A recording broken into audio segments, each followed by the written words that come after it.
Hello friends,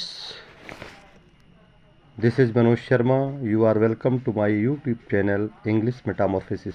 Friends, today we continue MH Abraham's practice series Practice Set 20. दोस्तों आज हम MH Abraham book के literary terms part में practice set 20 का discussion करेंगे। दोस्तों मेरे हर प्रैक्टिस सेशन में मैं 15 क्वेश्चन का डिस्कशन करता हूं। तो today we discuss first question of the day. दोस्तों आइए पहले क्वेश्चन की बात करते हैं। पहला क्वेश्चन है द टर्म इंटरटेक्सुअलिटी पॉपुलराइज्ड बाय। दोस्तों कह रहा है क्वेश्चन, एक टर्म है क्या इंटरटेक्सुअलिटी, ये किसके द्वारा पॉपुलराइज किया गया था? Julia क्रिस्टीवा, IA. रिचर्ड्स, रोला बार्थेस, जैक्स डेरिडा। तो दोस्तों इंटरटेक्सुअलिटी टर्म जो था ये पॉपुलराइज करने वाले कौन थे? Julia Kristeva. Option A is the correct option. दोस्तों कौन सा करेक्ट हुआ? Option A, Julia Kristeva is the correct option. आइए दोस्तों हम नेक्स्ट क्वेश्चन नंबर 2 की बात करते हैं। क्वेश्चन नंबर 2 क्या है हमारा? The description of a specific with historical, political और मोरल रिफ्लेक्शन।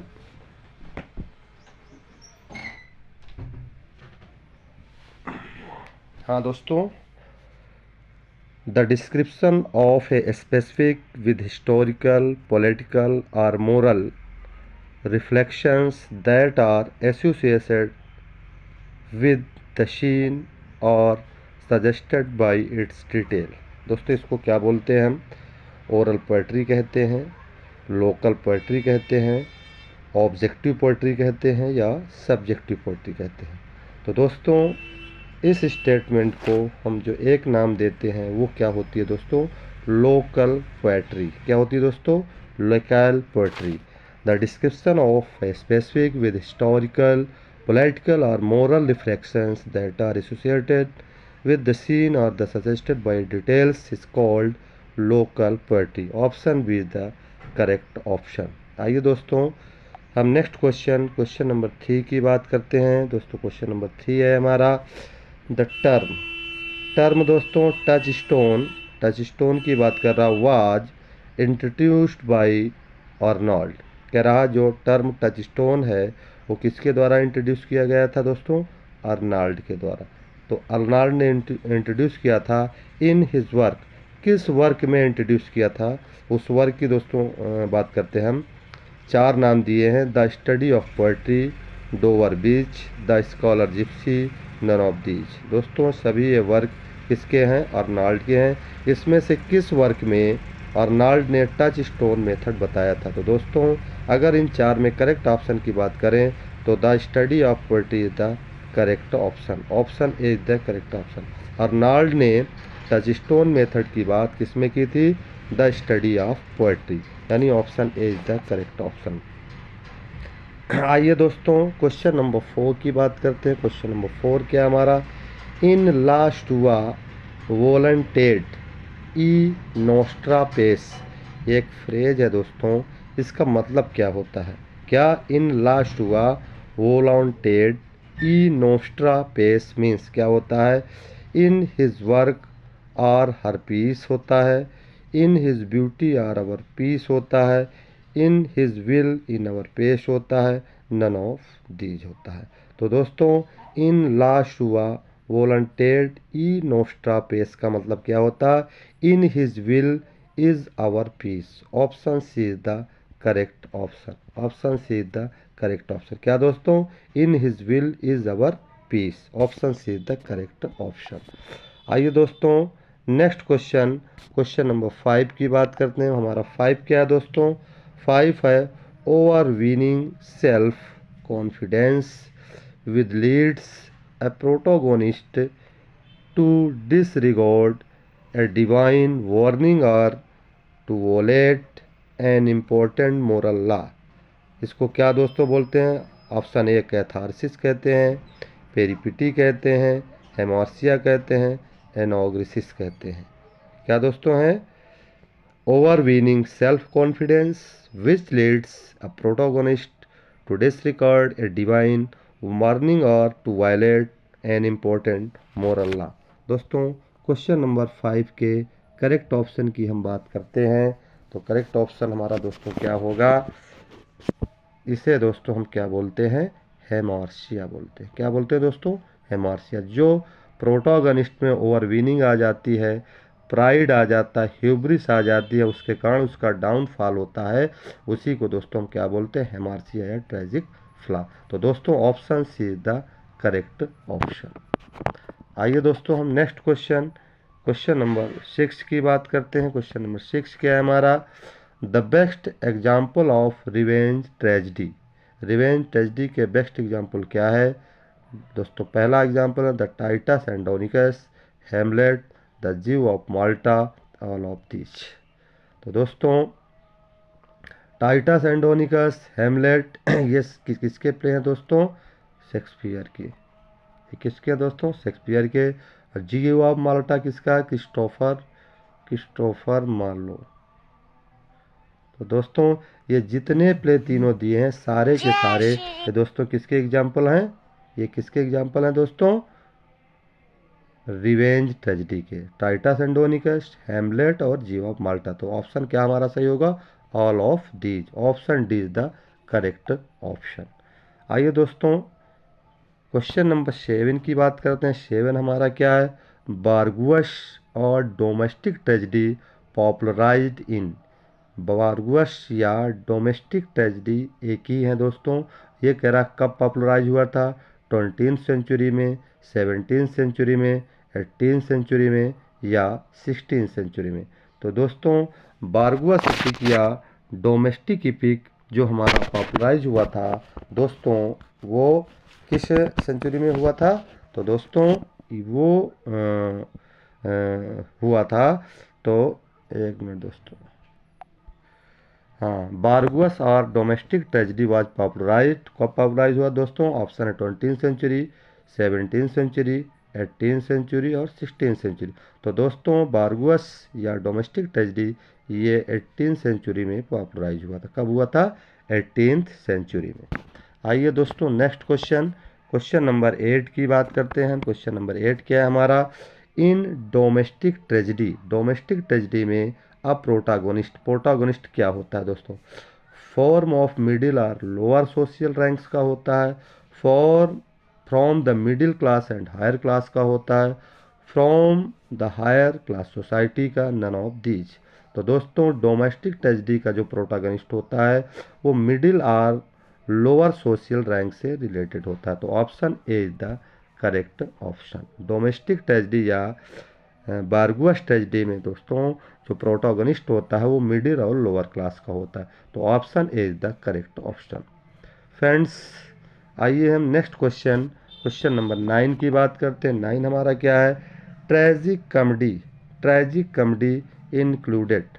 कॉमेडी इंक्लूड करती है क्या, both people of high degree and people of low degree, only upper class characters को करता है या ओनली लो क्लास कैरेक्टर को, या इनमें से कोई नहीं है। तो दोस्तों जो ट्रेजिक कॉमेडी हमारी होती है वो दोस्तों इन 4 ऑप्शन के अकॉर्डिंग अगर हम बात करें तो ट्रेजिक ट्रेजिडी में बहुत पीपुल होते हैं, इस प्रकार के लोग होते हैं जो हाई डिग्री से भी रिलेट होते हैं और पीपुल ऑफ लो डिग्री। तो high degree and low degree के पीपुल जिसमें इंक्लूड होते हैं उसे हम क्या बोलते हैं, ट्रेजिक कॉमेडी। जैसे दोस्तों आपका द मर्चेंट ऑफ वेनिस, क्या है दोस्तों, द मर्चेंट ऑफ वेनिस। दोस्तों आपका प्ले द टेम्पेस्ट, ये सब किसके उदाहरण दोस्तों, ट्रेजिक कॉमेडी के। द टेम्पेस्ट को दोस्तों रोमांस प्ले भी कहा जाता है। क्या कहा जाता है दोस्तों, रोमांस प्ले भी कहा जाता है। क्या कहा जाता है, रोमांस प्ले भी कहा जाता है। तो दोस्तों ट्रेजिक कॉमेडी। तो दोस्तों इस प्रकार से क्वेश्चन नंबर 9 का correct option A is the correct option, option A. आइए दोस्तों हम नेक्स्ट क्वेश्चन की बात करते हैं। नेक्स्ट क्वेश्चन हमारा 10 है, ग्रीक भाषा का टर्म है यूटोपिया। यूटोपिया का मीन्स क्या होता है, बैड प्लेस होता है, गुड प्लेस होता है, नो प्लेस होता है, नन ऑफ दीज। तो दोस्तों यूटोपिया का मतलब होता है गुड प्लेस। तो option B is the correct option. आइए दोस्तों नेक्स्ट क्वेश्चन, क्वेश्चन नंबर 11 की बात करते हैं। 11 हमारा क्या है, अल्डस हक्सले का नॉवेल है ब्रेव न्यू वर्ल्ड एंड मैकॉर्थे का द रोड। ये दो वर्क हैं, द रोड और द ब्रेव न्यू वर्ल्ड। ये वर्क हैं is best example of utopia है, डायस्टोपिया है, ए एंड बी है, नन ऑफ दिस। तो दोस्तों ये किसका एग्जाम्पल है, डेस्टोपियन नॉवेल है। कौन, द ब्रेव न्यू वर्ल्ड और द रोड। ये दोस्तों कैसे नावल हैं, डायस्टोपियन, डायस्टोपियन। तो दोस्तों option B is the correct option. आइए दोस्तों हम नेक्स्ट क्वेश्चन की बात करते हैं, क्वेश्चन नंबर 12। 12 क्या है हमारा, an eclogue. Eclogue is a long poem होता है, शॉर्ट पोएम है, ए पास्टरल पोएम है, शॉर्ट डायलॉग है।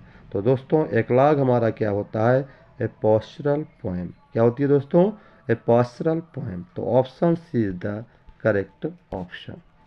आइए दोस्तों हम क्वेश्चन नंबर 13 की बात करते हैं। 13 क्या है हमारा, हु रोड मेटाफिक्शन। मेटाफिक्शन किसने लिखा है, रोला Barthes, Jacques Derrida, Patricia Waugh, S P Waugh. तो दोस्तों मेटाफिक्शन लिखने वाले कौन थे दोस्तों। क्वेश्चन नंबर 13 की हम बात करें दोस्तों, क्वेश्चन नंबर 13 की बात करें तो मेटाफिक्शन जो लिखने वाले राइटर थे, तो दोस्तों सॉरी एक मिनट, मेटाफिक्शन दोस्तों लिखने वाले कौन थे, Patrice walk. Option see the correct option. आइए दोस्तों नेक्स्ट क्वेश्चन, क्वेश्चन नंबर 14 की बात करते हैं। 14 क्या हमारा, in literary writing it is a speaking picture, it is, इसको क्या बोलते हैं दोस्तों, इमेज बोलते हैं, मोन्टेज बोलते हैं, मिथ बोलते हैं, आइकॉन बोलते हैं। तो दोस्तों in literary writing it is speaking picture, it is क्या होता है दोस्तों, इमेज। क्या बोलते हैं इसको, इमेज। तो option A is the correct option. आइए दोस्तों नेक्स्ट सॉरी